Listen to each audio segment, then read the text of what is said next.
আমি যখন আজকের জেনজি যারা ফেসবুক, ইউটিউব, টিকটকে ভারতকে নিয়ে হাসাহাসি করে, তখন আমি তাদেরকে নিয়ে হাসাহাসি করি। কেন? তারা ভারতকে নিয়ে হাসাহাসি করে ভারতের স্বাস্থ্য ব্যবস্থা বা ভারতের যে পাবলিক টয়লেট, শৌচাগারের ব্যবস্থা আর অনেক কিছু, এগুলো নিয়ে হাসাহাসি করে। আর আমি হাসাহাসি করি ভারতের দম আছে, তাই ভারত তার ভ্রান্তির উপরও হিন্দুত্ববাদীর উপর টিকে আছে। তুমি মুসলমান কাপুরুষ, তাই তোমার দেশে ইসলাম বাস্তবায়ন করতে পারো না। তুমি যদি বলো যে আমি ভারতের চেয়ে শক্তিশালী, ভারতের মতো সাহসী, হাসাহাসি ঠাট্টা করতে চাও, তাহলে ভারতের মতো দম দেখাও। বাংলার মাটিতে রাষ্ট্রীয়ভাবে ইসলাম প্রতিষ্ঠা করে দম দেখাও। মিনমিন করে, মিউ মিউ করে সেকুলারিজমের বুলি আওড়াও, আর তোমার চারিপাশে কট্টর হিন্দুত্ববাদীদের ঘিরে আছে। এই সেকুলারিজমের বুলি আউড়িয়ে তোমার স্বাধীনতা রক্ষা হবে না। আমি আব্দুল্লাহ বিন আব্দুর রাজ্জাক বলে গেলাম। তুমি যদি স্বাধীন হতে চাও, তারা যদি ভ্রান্তির উপর কট্টর হতে পারে, তোমাকে তোমার হকের উপর কট্টর হতে হবে। এটি শুধু রাষ্ট্রীয়ভাবে নয়, ব্যক্তিগত জীবনেও। ব্যক্তিগত জীবনেও মুসলমানেরা দাড়ি রাখতে দ্বিধায় ভুগে। ব্যক্তিগত জীবনে মুসলমান যদি আর একজনকে দাড়ি টুপি মাথায় দিয়ে দেখে, তাহলে তাকে আনস্মার্ট মনে করে। ব্যক্তিগত জীবনেও মুসলমান যার গলায় প্যান্ট, শার্ট, টাই দেখবে, তাকে স্মার্ট মনে করবে। ব্যক্তিগত জীবনেও মুসলমান যাকে ইংরেজি বলতে দেখবে, তাকে স্মার্ট মনে করবে। ব্যক্তিগত জীবনেও মুসলমান যে ইংরেজি জানে না, তাকে আনস্মার্ট মনে করবে। ব্যক্তিগত জীবনেও সে তার নবীর দ্বীনের উপর, নবীর সুন্নাতের উপর হেজিটেটেড, দ্বিধাহীনতায় ভুগে, সিদ্ধান্ত নিতে পারে না। সুতরাং ব্যক্তিগত জীবনেও সে পরাজিত। কেননা একটা ইহুদি দাড়ি রাখার সময় চুল পরিমাণও পরোয়া করে না যে পৃথিবীর কে কি কল্পনা করবে। এই জন্য ইহুদি শতকরা 90% বেশি ইহুদি দাড়ি রাখে। আর মুসলমান চিন্তা করে যে মানুষ কি বলবে, তো আর ভারত নিয়ে হাসাহাসি করার কি আছে, ওই তো গোলাম। ওরা তো অন্তত নিজের দিনের উপর কট্টর এবং স্বাধীন। তুমি যেই দিন তোমার নবীর আদর্শের উপর কট্টর হতে পারবে তাদের মতো, সেই দিন তুমি স্বাধীন। আর যতদিন তোমার নবীর দিনের আদর্শের উপর কট্টর হতে পারবে না, ততদিন মনস্তাত্ত্বিক কলোনিয়াল গোলামির শিকার, মনস্তাত্ত্বিকভাবে ঔপনিবেশিক গোলামির শিকার। সম্মানিত উপস্থিতি, শুধু তাই নয়, বর্তমান আমেরিকায় যারা ক্ষমতায় এসেছে, ট্রাম্প প্রশাসন, তারাও ধীরে ধীরে ডানপন্থী খ্রিস্টান বা কট্টর খ্রিস্টান পন্থার দিকে এগিয়ে যাচ্ছে। সেটা একদিক থেকে আবার ভালো। কোন দিক থেকে ভালো? কেননা ধর্ম মানেই সেখানে LGBTQ বা সমকামিতার মতো পরিবার বিদ্বেষী বিষয়গুলো আশ্রয় পাবে না। এই জন্য ইলন মাস্ক সে LGBTQ এর কট্টর বিরোধী। এই জন্যই সে ডোনাল্ড ট্রাম্পের সাথে রাজনীতিতে অংশগ্রহণ করেছে এবং তারা তাদের শিক্ষা ব্যবস্থায় বাইবেলকে অন্তর্ভুক্ত করছে। এবং ধীরে ধীরে কিভাবে কট্টর খ্রিস্টান ডানপন্থীর দিকে এগিয়ে যাওয়া যায় সেই পরিকল্পনা চলতেছে। কিন্তু শুধু মুসলমানদের কাছে যখন আসবেন, এই বাংলাদেশ আর এই পাকিস্তান আর এই মুসলিম দেশগুলো ইসলামের নামের উপর তৈরি হলো, অথচ এই মুসলিম দেশগুলো সবচেয়ে বড় সেকুলার নিজেদেরকে দাবি করে, সবচেয়ে বড় সুফি এবং সাধু সাজতে চায়। এই জন্য আমি আব্দুল্লাহ বিন আব্দুর রাজ্জাক, প্রধান উপদেষ্টা ডক্টর ইউনূসের সামনে গিয়ে বলেছিলাম যে আপনারা কেন ডিফেন্স খেলতেছেন? সারা ভারত থেকে বলা হচ্ছে বাংলাদেশে হিন্দুদের উপর নির্যাতন হচ্ছে, আর আপনি মুখের ফেনা তুলে দিচ্ছেন, না ভাই দেখো আমার এখানে হিন্দুরা এত ভালো আছে, এত সুখে আছে, এত শান্তিতে আছে, এত ফেনা তোলার তো দরকার নাই, এত সুফি সাজার তো দরকার নাই। শুধু সারা পৃথিবীর সবাই জানে ভারতের মুসলমানেরা কি অবস্থায় আছে। আপনার যদি সাহস থাকে, তাহলে তারা যেমন বাংলাদেশে বসবাসরত সংখ্যালঘু হিন্দুদের পক্ষে আওয়াজ উঠাচ্ছে, দম থাকলে আপনি ভারতের সংখ্যালঘু মুসলিমদের পক্ষে আওয়াজ উঠান। বাংলাদেশের মাটিতে এরকম কোনো ইতিহাস নাই যে কোনো হিন্দুকে গণপিটুনি দিয়ে হত্যা করা হয়েছে। আছে? নাই। বাংলাদেশের মাটিতে এরকম কোনো ইতিহাস নাই যে কোনো মন্দিরকে ভেঙে সেখানে মসজিদ তৈরি করা হয়েছে। আর ভারতের মাটিতে এরকম অসংখ্য ইতিহাস আছে, মসজিদ ভেঙে মন্দির তৈরি করা হয়েছে। অসংখ্য ইতিহাস আছে, মুসলমানকে গণপিটুনিতে হত্যা করা হয়েছে গরুর গোস্ত রাখার অপরাধে। তারপরও সেখানে হওয়া সংখ্যালঘু নির্যাতনের বিষয়ে আওয়াজ যদি উঠাতে না পারেন তাহলে স্বাধীন নই, গোলাম। সম্মানিত উপস্থিতি, ঠিক তেমনি আরও একটি মতবাদ, এই তো গেল মোটামুটি সেকুলারিজমের কথা। এবার আসি সংক্ষিপ্ত গণতন্ত্রের বিষয়ে। গণতন্ত্র মুসলমানদের নিকটে বাহ্যিকভাবে দেখতে খুব ভালো মনে হলেও বাস্তবে গত 100 বছরের ইতিহাস বলছে এটি মরীচিকা ব্যতীত কিছুই নয়। ঝুলন্ত মূলার মতো, যেই মূলার পিছনে আপনি দৌড়াতেই থাকবেন কিছু পাওয়ার আশায়, কিন্তু কোনোদিন কিছু পাবেন না। ওই যে দূরে মরুভূমিতে পানি দেখা যায়, আপনি সেই পানির জন্য ছুটতেই থাকবেন, কিন্তু মরীচিকার মতো সেখান থেকে কোনো পানি আপনি পাবেন না, যাওয়ার পর দেখবেন সবই ভালো। তো সেই মতবাদের নাম হচ্ছে গণতন্ত্র। মানুষ প্রশ্ন করতে পারে, যদি গণতন্ত্র এতই ব্যর্থ হয় তাহলে আমেরিকা এবং ইংল্যান্ডের মতো উন্নত দেশে কেন ব্যর্থ হয় না? আমিও পাল্টা প্রশ্ন করতে চাই, থার্ড ওয়ার্ল্ড কান্ট্রিতে গণতন্ত্র কেন কোনোদিন সফল হতে পারেনি? মুসলিম দিয়ে কথা না, তৃতীয় বিশ্বের কোনো দেশেই গণতন্ত্র সাকসেসফুল নয়। আপনার আশেপাশের যত গণতান্ত্রিক দেশ আছে যাদের লেভেল বাংলাদেশের পর্যায়ের, সেখানে অনৈক্য, মারামারি, গণ্ডগোল, হরতাল, অস্থিতিশীলতা লেগেই আছে, লেগেই আছে, লেগেই আছে, লেগেই থাকবে। তাহলে ফার্স্ট ওয়ার্ল্ড কান্ট্রি যারা বিশ্বের প্রথম স্তরের, তাদের কাছে কেন গণতন্ত্র এতটা স্থিতিশীল? তার কারণ অনেকেই মনে করে, অনেক হীনম্মন্য মুসলিম যুবক, আজকে যদি এখানে যুবক এবং ছাত্র ভাইয়েরা থেকে থাকে, তারা অনেক সময় এই ব্যর্থতার জন্য আমাদের দ্বীনকে দায়ী করে। বলে আমাদের হুজুরেরা ইসলামের বিষয়ে এত কট্টর, ইসলামের বিষয়ে এত বেশি ফতোয়া, এত বেশি টানাটানির কারণে আমরা উন্নত হতে পারছি না। এটি একটি ডাহা মিথ্যা অপবাদ।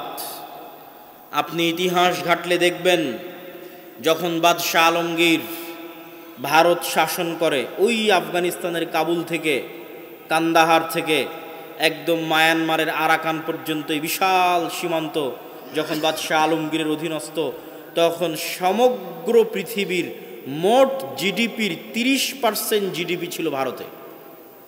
আর 1947 সালে যখন ব্রিটিশরা ভারত থেকে বিদায় নেয়, তখন সমগ্র পৃথিবীর মোট জিডিপির মাত্র 3% জিডিপি ছিল ভারতে। মানে 27% অর্থ সম্পদ ভারত, পাকিস্তান, বাংলাদেশ থেকে চুরি হয়ে গেছে। ঔপনিবেশিক শাসন আমল থেকে শুরু হওয়া এই চুরি এখন পর্যন্ত অব্যাহত আছে। ছলে বলে কৌশলে এই চুরি এবং অর্থ পাচারকে অব্যাহত রাখা আছে। আপনি যান আফ্রিকান মুসলিম কান্ট্রিগুলোর তাদের যে খনিজ সম্পদ আছে, এই যে যত ইউএন ফোর্স যায়, শান্তিরক্ষী বাহিনী, এরা কি করে? এরা জাতিসংঘের পক্ষ হয়ে কি করে? ওই দেশগুলো অস্থিতিশীল কেন? ওই সমস্ত আফ্রিকান মুসলিম দেশগুলোকে তাদের নিজ দেশের খনিজ সম্পদ ব্যবহার করতে দেওয়া হয় না। তাদের দেশের খনিজ সম্পদ নিয়ে চলে যাবে ফ্রান্স, তাদের দেশের খনিজ সম্পদ নিয়ে চলে যাবে ইতালি, তাদের দেশের খনিজ সম্পদ নিয়ে চলে যাবে স্পেন। এখনকার পৃথিবীর কথা বলছি, আজকের পৃথিবীর কথা বলছি। টাকা থাকলে সবই ভালো লাগে। আপনি বাস্তব জীবনেও এটি প্র্যাকটিক্যাল দেখবেন। মানুষও বলে, হাসাহাসি করে মানুষ বলে যে যদি টাকা না থাকে তাহলে ভালোবাসা জানালা দিয়ে পালায়। তো আমেরিকা, ইংল্যান্ড, ইউরোপের কাছে অঢেল সম্পদ আছে। অঢেল সম্পদ থাকলে এমনিতেই গণতন্ত্র কেন, সকল তন্ত্র চলবে। কিন্তু এই অঢেল সম্পদ আসছে কোথায় থেকে?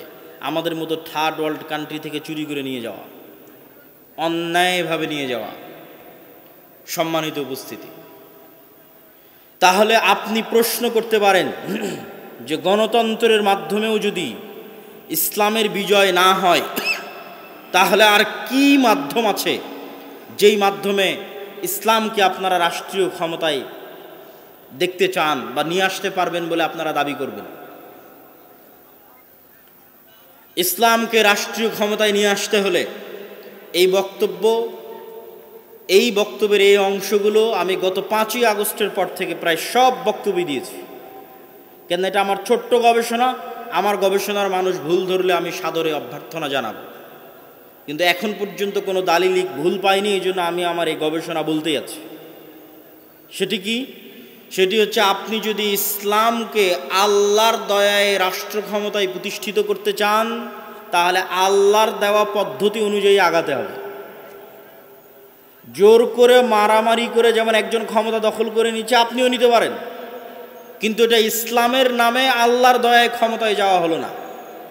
ইসলামের মতো একটা পবিত্র জিনিসকে রাষ্ট্রীয় ক্ষমতায় নিয়ে যাবেন, অবশ্যই আল্লাহর দয়ায় যেতে হবে, আল্লাহর সহযোগিতায় যেতে হবে। আর আল্লাহর দয়া আল্লাহর সহযোগিতা তখনই পাবেন যখন আল্লাহর দেখানো পথে চলবেন। তো আল্লাহর দেখানো পথ কি? কুলিল্লাহুম্মা মালিকাল মুলকি তুতিল মুলকা মান তাশা ওয়া তানজিউল মুলকা মিম্মান তাশা। দুনিয়ার মানুষ শুনে রাখো, স্থায়ী রাজত্ব এবং স্থায়ী ক্ষমতার একচ্ছত্র মালিক আল্লাহ সুবহানাহু ওয়া তাআলা। আল্লাহ যাকে ইচ্ছা তাকে রাষ্ট্র ক্ষমতা দেন, আর যাকে ইচ্ছা তার কাছ থেকে রাষ্ট্র ক্ষমতা জোরপূর্বক ছিনিয়ে নেন, রক্তাক্তভাবে ছিনিয়ে নেন। এটি আল্লাহর নিয়ম। তো আল্লাহ যে একচ্ছত্র রাজত্বের মালিক, সারা পৃথিবীর সকলের রাজত্ব অস্থায়ী। আমেরিকা, ইউরোপ, রাশিয়া, ইসরায়েল সবার রাজত্ব অস্থায়ী। এই প্রত্যেকটা দেশের উপর স্থায়ী রাজত্ব কার? বলেন, কার রাজত্ব? আল্লাহর রাজত্ব স্থায়ী। তো আল্লাহ তার রাজত্ব পরিচালনা করে কি দিয়ে? আল্লাহ সুবহানাহু ওয়া তাআলা বলছেন যে আমি হচ্ছে আজিজুন হাকিম, মহাপরাক্রমশালী এবং মহাপ্রজ্ঞাময়। মহাপরাক্রমশালী মানে ফাআলুল লিমা ইউরিদ, যা ইচ্ছা তাই করতে পারি। পৃথিবীর এমন কোনো শক্তির ক্ষমতা নাই যে আমি আল্লাহ আমাকে জবাবদিহিতার আওতায় নিয়ে এসে বলবে যে আপনি এটা কেন করলেন। এরকম কোনো শক্তি পৃথিবীতে নাই। তো আমি আজিজ, যা ইচ্ছা তাই করতে পারি। কিন্তু যা ইচ্ছা তাই করতে পারার সকল ক্ষমতা থাকার পরেও আমি আল্লাহ কারো উপর জুলুম করি না। কেন? আমি হাকিম, আমি প্রজ্ঞাময়। তাহলে আমার কাছে সকল ক্ষমতা আছে, তারপর পৃথিবীর একটা পশু, প্রাণী, মানুষ, জিন কারো প্রতি আমি আল্লাহ চুল পরিমাণ জুলম, অত্যাচার করি না। কেন? আমি হচ্ছে হাকিম, আমি প্রজ্ঞাময়। তো আল্লাহ এই সমগ্র পৃথিবীতে তার রাজত্ব পরিচালনা করেন ন্যায় পরায়ণতার সাথে, সত্যবাদিতার সাথে। এই জন্য যারাই নিজেদেরকে মুসলিম শাসক দাবি করবে, ইসলামী রাষ্ট্রের দাবি করবে, ইসলামী খেলাফতের দাবি করবে, তাদের প্রত্যেকের 1 নাম্বার জরুরি শর্ত হচ্ছে তাকে ন্যায়পরায়ণ হতে হবে। যেমন রাসূলুল্লাহ সাল্লাল্লাহু আলাইহি ওয়াসাল্লাম ঈসা আলাইহিস সালাতু ওয়াস সালাম সম্পর্কে বলেছেন, তিনি কিয়ামতের পূর্ব মুহূর্তে নেমে এসে হাকামান মুকসিতা, ন্যায় বিচারক শাসক হবেন। ঈসা আলাইহিস সালাতু ওয়াস সালাম ন্যায় বিচারক শাসক, সারা পৃথিবীতে ন্যায় প্রতিষ্ঠা করবেন। এবং সমগ্র পৃথিবীতে ন্যায় প্রতিষ্ঠা করার জন্য অর্থের পরিমাণ এত বেশি হবে যে ভিক্ষা এবং মানুষের কাছে চাওয়ার মতো কোনো মানুষ থাকবে না। তাহলে পৃথিবীতে আমরা যতজন গরিব আছি, এই বরধুল, কামারখন্দ, সিরাজগঞ্জে যত মানুষ গরিব আছে, প্রত্যেক মানুষের গরিব থাকার পিছনে জুলম, অত্যাচার দায়ী। ওই যে হাজার হাজার কোটি টাকা পাচার হয়ে গেছে, এই জন্য এরা গরিব। আরও কে কোথায় সুদ, ঘুষ, দুর্নীতিতে লিপ্ত, ওই প্রত্যেকটা দুর্নীতির কারণে আমি আপনি গরিব হচ্ছি। আর যখন ওই সব দুর্নীতি বন্ধে শতভাগ ন্যায়ের সাথে রাষ্ট্র চলবে, ন্যায়ের সাথে পৃথিবী চলবে, তখন কেউ গরিব থাকবে না, যেমন ঈসা আলাইহিস সালামের সময় থাকবে না। আর এক হাদিসে রাসূলুল্লাহ সাল্লাল্লাহু আলাইহি ওয়াসাল্লাম বলেছেন, সাবআতু ইউদিল্লুহুমুল্লাহ ইয়াওমা লা দিল্লা ইল্লা দিল্লুহ। 7 শ্রেণীর মানুষকে আল্লাহ বিশেষ ছায়া দিবেন, যেই দিন আল্লাহর বিশেষ ছায়া ব্যতীত আর কোনো ছায়া থাকবে না, সেদিন এক নম্বরে ইমামুন আদিল, ন্যায় বিচারক, ন্যায়পরায়ণ, দায়িত্বশীল। সারমর্ম কি দাঁড়ালো? ইসলামী রাষ্ট্র মানে ন্যায় বিচার, ইসলামী রাষ্ট্রের রাষ্ট্রনেতা মানে ন্যায় বিচারক, ইসলামী খেলাফা মানে ন্যায় বিচার, ইনসাফ, ন্যায়পরায়ণতা, সত্যবাদিতা। এখন আমি ঈসা আলাইহিস সালাতু ওয়াস সালাম যদি নিজে ন্যায় বিচারক না হই, নিজে ন্যায়পরায়ণ না হই, রাষ্ট্রে কিভাবে ন্যায় বিচার প্রতিষ্ঠা করব? তো আপনারা যারা এখানে উপস্থিত হয়েছেন, বক্তব্য শুনছেন, অনলাইন অফলাইনে দেখছেন, প্রত্যেকের কাছে প্রশ্ন। প্রত্যেকেই বলে, কেন মুসলমানেরা রাষ্ট্র ক্ষমতায় নাই? কেন রাষ্ট্র ক্ষমতার জন্য কেউ চেষ্টা করে না? কেন ইকামতে দ্বীন, রাষ্ট্রে ইসলাম প্রতিষ্ঠার জন্য কেউ চেষ্টা করে না? রাষ্ট্রে ইসলাম প্রতিষ্ঠার এক নাম্বার শর্ত ন্যায়পরায়ণ হতে হবে, এক নাম্বার শর্ত সত্যবাদী হতে হবে। যে মিথ্যুক, যে অন্যায়পরায়ণ, তার হাতে আল্লাহ কখনো আল্লাহর দয়ায় রাষ্ট্র ক্ষমতা দিবে না। জোর করে মিথ্যা বলে মারামারি করে ক্ষমতা নিয়ে নিতে পারে, ওটা ইসলামের নামে নয়। মিথ্যার জোরে হতে পারে, ক্ষমতার জোরে হতে পারে, কিন্তু আল্লাহর দয়ায় কেউ রাষ্ট্র ক্ষমতা নিবে, তাকে সত্যবাদী, ন্যায়পরায়ণ, আমানতদার হতে হবে। আর আমাদের মুসলমানদের অবস্থা দেখেন, এখানে এখনো কত মানুষ বসে আছে যারা তাদের পিতার মৃত্যুর পর তাদের বোনকে পিতার সম্পত্তিতে ন্যায়ের সাথে ভাগ দেয়নি। কেউ আছে ভাগই দেয়নি, কেউ আছে দিয়েছে, ন্যায়ের সাথে দেয়নি। সিরাজগঞ্জের সবচেয়ে দামি জমিটা সে নিয়েছে, আর সবচেয়ে কম দামি অনাবাদি পানিতে ডুবে থাকা জমিটা বোনকে দিয়েছে। তো সে কোনোদিন নেতা হতে পারবে না, মানে আল্লাহ তাকে কোনোদিন নেতা বানাবেন না আল্লাহর দয়ায়। তো এটা শুধু আমাদের ব্যক্তিগত জীবনে নয়, আমাদের রাষ্ট্রীয় জীবনের প্রতিটা রন্ধ্রে রন্ধ্রে। আপনি যদি এখন আমাকে বলেন যে আপনাকে বাংলাদেশের দায়িত্বশীল করে দিচ্ছে, আমি হব না। কেন হব না? আমি জানি যে আমি যদি বাংলাদেশের প্রধান উপদেষ্টা, প্রধানমন্ত্রী হই, আমি এই দেশ চালাতে পারবো না। কেন চালাতে পারবো না? এই দেশে সৎ, ন্যায়পরায়ণ, সত্যবাদী প্রজন্মের অভাব আছে। প্রত্যেকটা সেক্টরে, প্রত্যেকটা জায়গায় মিথ্যুক, দুর্নীতিবাজ বসে আছে। কি ওসি, কি ডিসি, কি এসপি, কি প্রিন্সিপাল, কি প্রধান শিক্ষক, কি সাব রেজিস্ট্রার, কি এসিল্যান্ড, সবাই নিজ নিজ দায়িত্বের আমানতের সাথে, অধিকাংশই নিজ নিজ দায়িত্বের আমানতের সাথে খেয়ানত করে টিকে আছে। অথচ অত্যন্ত দুঃখজনক, তারা আবার নামাজ আদায় করে, তারা আবার হাজি, তারা আবার দানবীর। তাদেরকে উদ্দেশ্য করে রাসূলুল্লাহ সাল্লাল্লাহু আলাইহি ওয়াসাল্লাম বলেছেন, আরবাউন মান কুন্না ফীহ, চারটা বৈশিষ্ট্য যার মধ্যে থাকবে সে মুনাফিকান খালেসা, নির্ভেজাল, নিষ্কলুষ মুনাফিক। ইদা হাদ্দাসা কাযাবা, যখন কথা বলে মিথ্যা বলে। ওয়াইদা ওয়াদা আখলাফা, যখন ওয়াদা করে ভঙ্গ করে। ওয়াইদা তুমিনা খানা, যখন দায়িত্ব দেওয়া হয় দায়িত্বের সাথে খেয়ানত করে। এই প্রত্যেকটা পর্যায়ের দায়িত্বশীল, ছোট থেকে ছোট, বড় থেকে বড় পর্যায়ের দায়িত্বশীল, নিজ নিজ দায়িত্বের সাথে খেয়ানত করে টিকে আছে।